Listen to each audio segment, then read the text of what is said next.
త్రైమాసిక వడ్డీ సమ్మేళనంలో 20% వడ్డీ రేటుతో 16,000కు 9 మాసాలకు అయ్యే చక్ర వడ్డీ ఎంత? పి అసలు ఎంత? 16,000. రేట్ ఆఫ్ ఇంట్రెస్ట్ ఎంత ఇచ్చాడు ఇక్కడ మనకి? 20 ఇచ్చాడు. 1 ఇయర్లో ఎన్ని 3 మంత్స్ ఉంటాయి? 4. కాబట్టి బై 4. 4 ఒకట్లు 4 5. ఈ 5ని ఫ్రాక్షన్ ఏ విధంగా రాసుకోవచ్చు? 1/20. పి అంటే అసలు, ఏ అంటే అమౌంట్ మొత్తం అవుతుంది. ఇది అసలు అవుతుంది, ఇది మొత్తం అవుతుంది.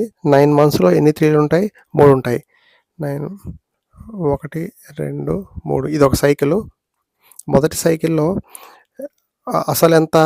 20. మొదటి సైకిల్లో మొత్తం ఎంత? 20 + 1 ఎంత? 21 అవుతుంది.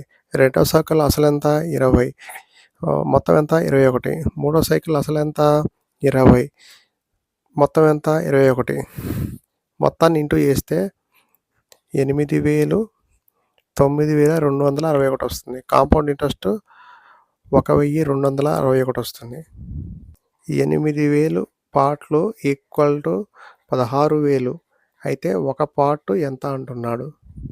16,000 బై 8,000. ఈ 3 సున్నాలకి ఈ 3 సున్నాలు క్యాన్సిల్. 8 ఒకట్లు 8 2 16. ఒక పార్ట్ ఈక్వల్ టు 2. ఇక్కడ compound interest 1,261 equal to 2 into 1,261 ఎంత అవుతుంది మొత్తం? 2,522 చక్ర వడ్డీ.